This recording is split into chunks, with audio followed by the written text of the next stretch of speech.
All right, Shalom. I want to give all praises unto Yahawah, BAHASHAM, YAHAWASHI, BAHASHAM, QADASH. Double honors. I also want to give double honors unto the apostles and elders of Great Millstone. Blessings and salutations unto the elect of Yasha'Allah, which consists of the so-called Negroes, Latinos, and Native Americans. And blessings and salutations unto the hopefully elect, the Akim out there enduring this truth across the four corners of the earth, looking forward to the salvation that will be given unto the remnant, the elect of Yahawah, BAHASHAM, YAHAWASHI. And I wanted to get into a lesson dealing with this article that I got off of End Time Headlines, and it's titled China Imports Have Come to a Halt, which could result in empty store shelves by summer. And as you can see within the picture now, I'm kind of, going more into a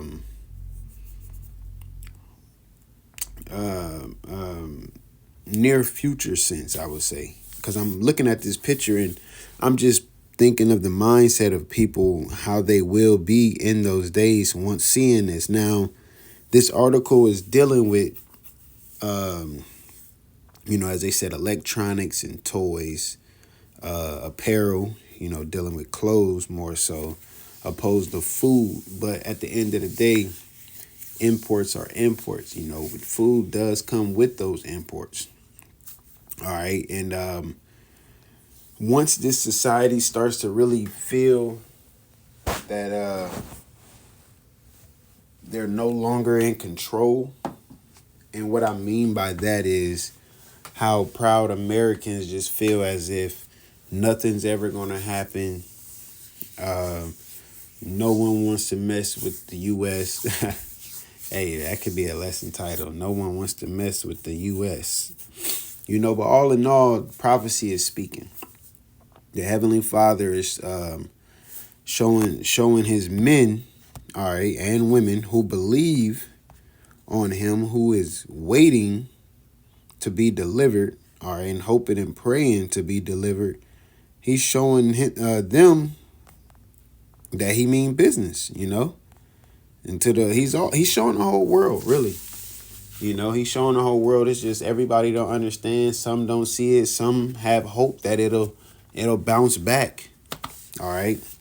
But to us that know, let's get this precept. This is one of my favorite precepts. Wisdom of Solomon 12:17. It says, "For when men will not believe that thou art of a full power, thou showest thy strength." And how is he doing that? Well, for one, he's taken us from the dead mental state that we was once in and given us his word and allowed us to understand his word and allowed us to preach his word and teach his word and prophesy the downfall of this place. All right, pursuing to Jeremiah 28:8. Okay, he's spoken of the different prophecies that had to come to pass. All right, and predominantly want to speak more so on the MOTB and the Third World's Woe. Okay, he's spoken of these things in the scriptures in the book of Revelations. All right, 2 Peter's the 3rd chapter, speaking of the fire that has to come, the second death, and things are aligning up right along with that. Okay, even dealing within these terrorists within itself, of them having hopes of bringing manufacturing back to the U.S. pretty much. And I was sitting here like, okay, well, what if they did so? With the world on the verge of losing their job to a robot, you pretty much, I'm just looking at it on the outside in, you pretty much will have the consumers struggling, okay? So you can bring manufacturing back to the U.S. and you could care less what happens between now and the manufacturer get up and running. And by that time, AI technology and the humanoid robots that they're giving faces to now and all of ain't no telling where it would be, you know. All right, so that's just, that's just a vision of that whole situation. But it says for when men, Wisdom of Solomon 12:17, for when men will not believe that thou art of full power, thou showest thy strength, and among them that know it, thou makest their boldness manifest. And that's, why, like with the prophecies, the Lord spoke these words and they're coming in, they're manifesting. He spoke the words and they're manifesting. That's another title called YAHAWASHI. Okay. To the point where us that's in the know is making our boldness manifest, because he allowed us to see. We're just pretty much watching him put the puzzle pieces together to form this big picture of prophecy for the most part. All right. And us being his messengers, here's that piece right here. Here's this piece. Here's this piece. And this picture is being put together. Okay. And some people are in the room and they're just, blind. They don't have the proper prescription glasses, and they just don't have that spiritual eye at the end of the day. Okay, so they can't see it. And some just don't even care at all. All right, some, I'm going to make my own puzzle. They feel like they can create their own future, but nonetheless, this place is about to be out of here, man. All right, so let me get a little bit to this article. It says recent reports suggest that the U.S. consumers may face empty store shelves by summer 2025, driven by a significant drop in imports from China. This development, linked to escalating trade tensions and new tariff policies, has sparked widespread concern across retail sectors. Multiple news outlets have highlighted the potential for supply chain distribution, particularly in industries reliant on Chinese goods such as apparel, electronics, and toys. And, so it's saying, mostly on that. All right. But like I said, imports and imports, it's food as well. Okay. But certain clothes, all right, electronics, well, your iPhones and your PlayStations and all of that. All right. Toys, certain toys for kids and everything. All of that apply to those categories, man. Okay, and here it is. Americans in this society are used to living a certain way, right? They're used to living a certain way and having it their way. Okay, but this is what the Lord is waking this land here, Babylon, aka America. He's waking the people up to that, as well as the world. He's letting people know he's on his way back, man. All right, that this society, this heaven and earth is not. It hastens fast to pass away, man. Okay. Let me grab this in Revelations 18:7. It says, how much she hath glorified herself and lived deliciously. Now, when you read within this chapter, speaking about Babylon, okay, so much torment and sorrow give her, for she saith in her heart, I sit a queen and am no widow, and shall see no sorrow. And this is the minds of the people. All right, this is the American mindset, is that nothing can happen and you will never be touched. And that's why the pain is going to hurt so much the more. Okay, when there are actually empty shelves, when the prices really start to hit your pockets.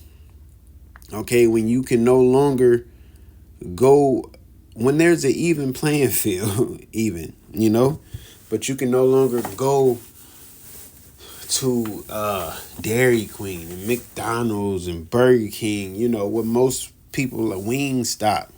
All right. So you understand that gets too expensive. So now you start to buy groceries and you realize that's hitting you as well.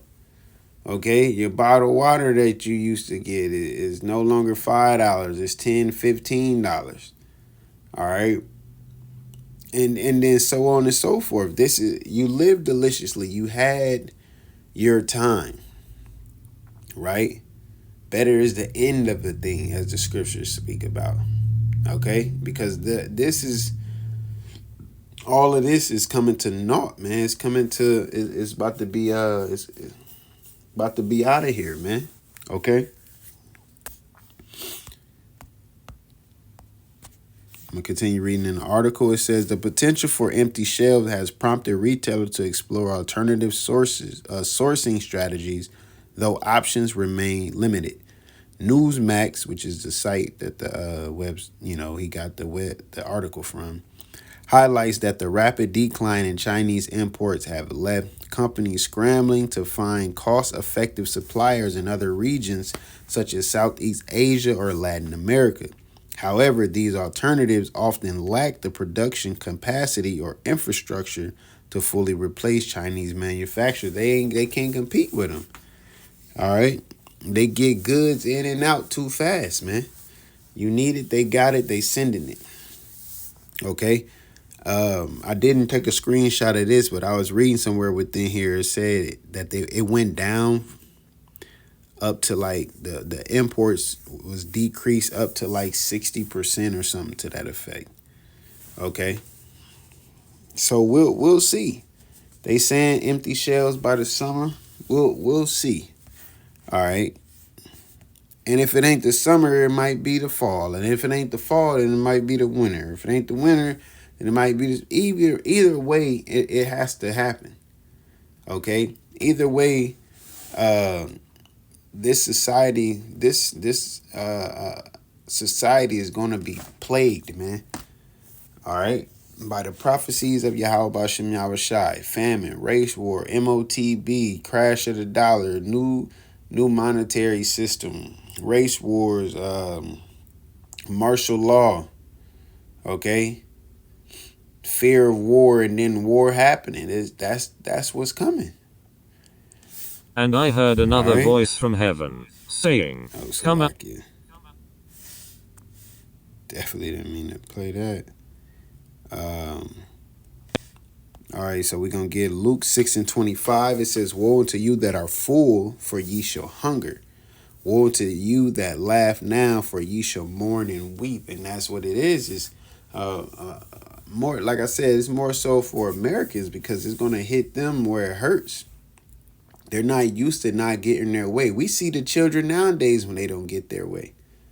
Okay? How they act. And these are children. What do you think grown ass what you think grown ass dudes gonna be doing when they can't be a simp to their woman and provide all her needs, and she talking about leaving? They gonna have to go and get it. And women, the scriptures say what? Rise up, ye women that are at ease, man. All right, a lot of your governmental programs gonna be shut down, and you actually gonna need a ninja. Okay? You want to sit here and scream out how independent and much you don't need a guy all your life, and well, don't need him. Don't need him up until the warheads kiss the land of Babylon, man.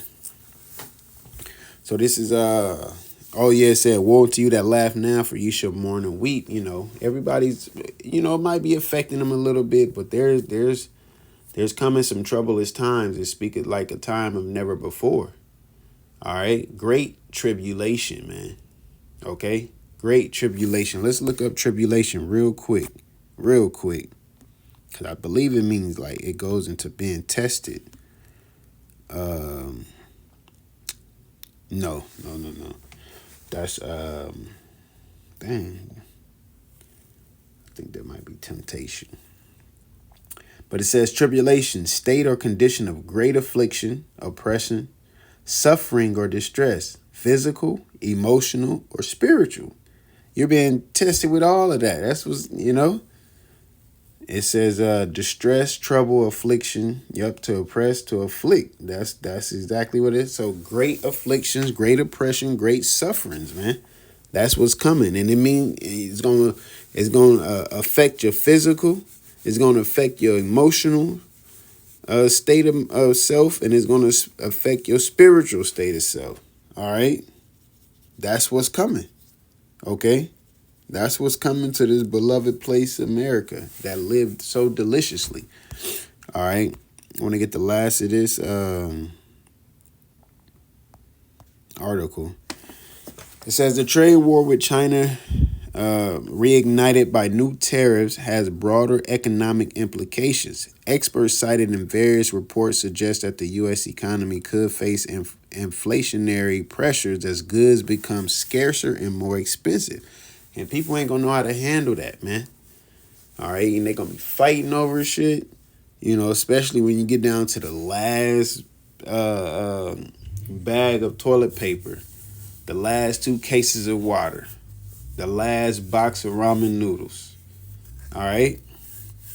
It says the reliance on Chinese imports evident is everything from consumer electronics to everyday household items. Means that disruption could have far-reaching consequences.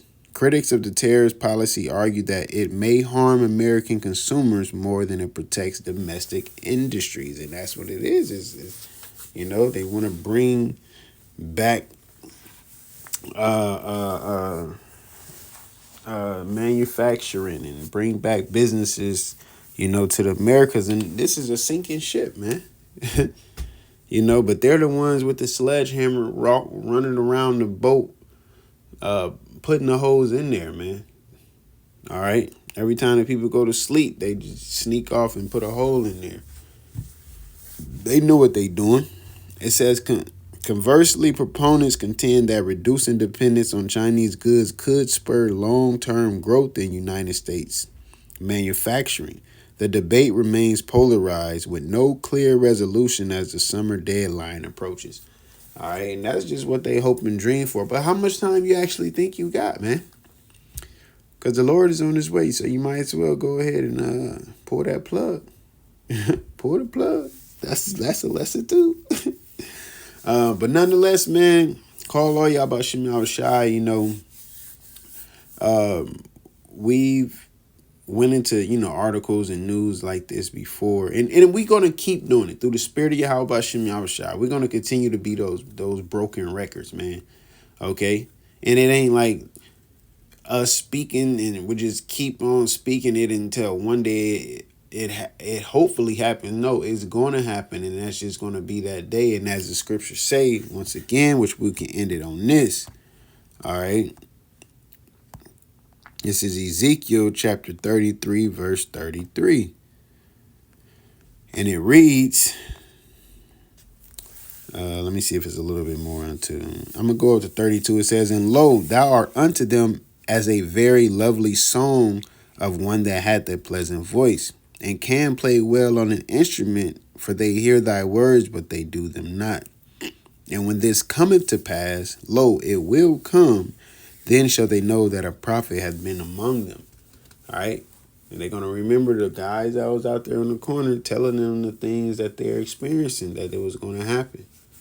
Okay? But they chose not to listen. All right? So, hey, Lord willing, our salvation is nearer than we believe, as the scriptures say. And once again, I want to give all praises unto Yahweh, BAHASHAM, YAHAWASHI, BAHASHAM, QADASH. Shalom.